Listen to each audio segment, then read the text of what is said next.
What's going on, my fly happy family? It's your boy Izzy. Welcome if you're new. The WNBA fan base is in a frenzy right now over the Kaleah Copper thing. It's like so many perspectives on this one incident, and it's really unique, man, how people are looking at this situation. So we're gonna get into it some more. Before we do that, y'all make sure y'all hit the thumbs up for your boy if you like the content. Don't forget to subscribe to the channel. We're trying to hit at least 9,500 by Sunday, so if y'all can help me out with that, man, I highly appreciate that. And don't forget to get in the comment section and let me know what y'all think about this. Let's get it. All right, to start it off, man, I actually want to listen to my brother right here. If you like my content, you will love his content. Sometimes he dive even deeper than what I would. He does great work on the WNBA as well. So yeah, I want to listen to his take and then we'll get into what I think about it, okay? And this is the thing about it. It's not like Copper is trash. She is a finals MVP. She is number 2 in the league in scoring right now. So if that was me and Taurasi and Gray was starting before me and getting more minutes than me, I would be frustrated too. And I've been reading a lot of people's comments after this incident, and it's a lot of people saying that this is coming from the frustration being the fact that she's not getting enough playing time. But there's a lot of people that's trashing the people that's saying this and saying that, oh, she should just be happy that she's on the Olympic team, being the fact that she's going to get a gold medal. And this is what gets me, you know what I'm saying? And I just want y'all to think about this for a second. Just hear me out. I feel like some of us don't give a lot of respect to the women players as opposed to what we do with the men. Let's look at Jason Tatum, for instance. Jason Tatum is one of the best players in the NBA right now. We all know he was DNP the very first game. And we also know he had people starting before him who we felt like shouldn't be starting, which is Joel Embiid. Nobody ever said that Jason Tatum should just be happy of the fact that he's on Team USA, being the fact that he's gonna win a gold medal. We all bash Steve Kerr for the poor decision that he made, sitting one of his best players on the bench for the entire game. And to be completely honest with you, I feel like the same thing is happening over on the women's side. I mean, all great pointers, and they're all valid. I think we all know why she's not getting the same respect or the same praise or outrage on her sitting on the bench. They dissed NBA players and the NBA itself. They was acting entitled. And then they dissed their own fan base. You line those three things up, you're not going to have anybody vouching for you or raising hell about you being on the bench because they don't care about you. They don't care about the team. They don't care about the player. They don't care about the coach. They don't care about what's going on no more. So they got to work on like getting all that back. Copper is a good player. I just think the way she portrays herself in the media, it's not a good look. It's unprofessional, on edge. It's almost like, I guess reporters could feel scared to ask her a question because she's going to give them sass and disrespect. Now, personally, if you at the end of the game, I don't care. If you want to score, score. If you want to show respect, show respect. At the end of the day, I think you're in a game. If you want to finish it strong, finish it strong. I mean, it is what it is. I get it. It's an unwritten rule. But at the same time, it's like, man, whatever, okay? You know you won. It's whatever. It's not hurting the game.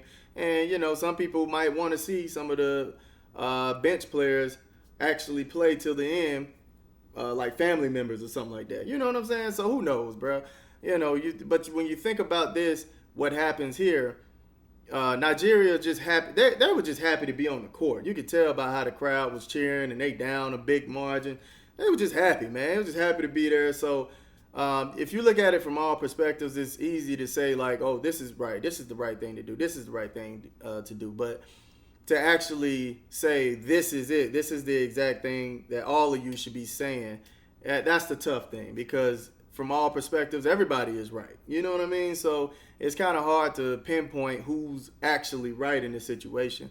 Now, football, I understand why they kneel to just run the clock out because who wants to get their damn head bashed in and the game is over? It's already decided. Who wants to do that? Nobody wants to do that, man. So I understand in football why they do that, but in basketball, it's a lot less chance of getting injured. So if they want to hoop, let them hoop.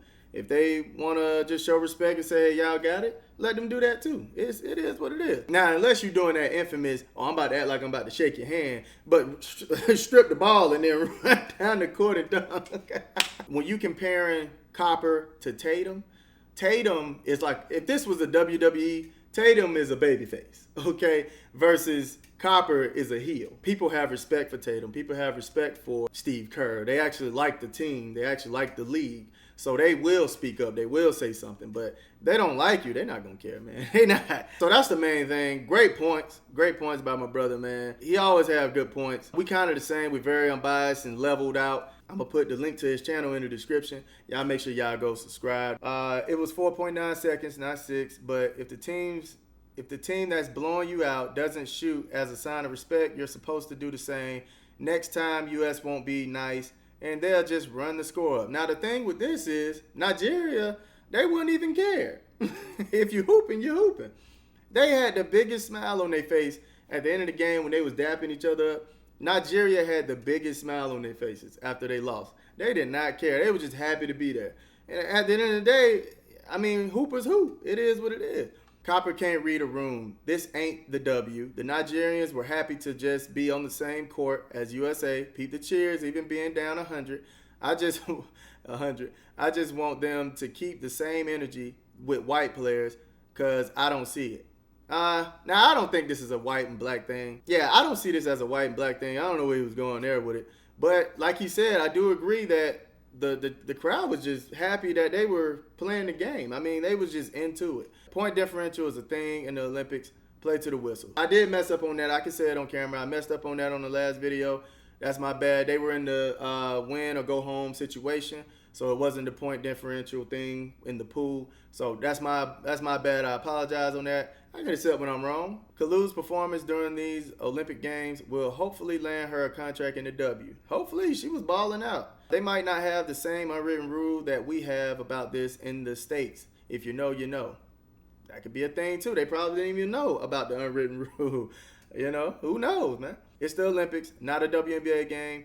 These athletes are just trying to score one last time. The USA player is a loser for this.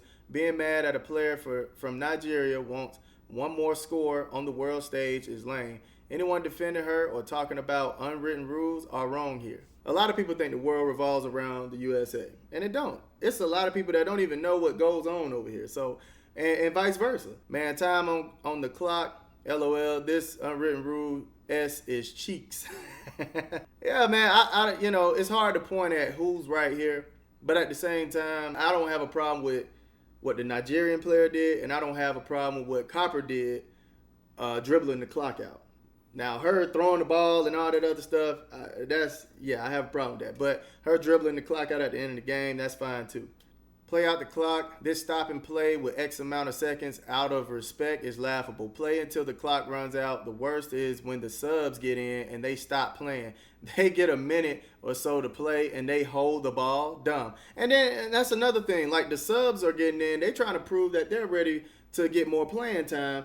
I keep hooping. Why not? You know what I'm saying? So it's just hard to pinpoint who's right. But at the end of the day, man, you can't throw the ball at players. You can't show your anger on the court. Always go behind closed doors and speak your piece with who the issue really is with, and that's Coach Reed. You should have been showing this type of energy towards Reed because we know what it is. We know why you're not playing in front of two players who just not performing on the court. She should have dribbled the clock out. Is it okay for her to score? How do y'all feel, man? Y'all let me know in the comments. I love y'all. Y'all keep it smooth.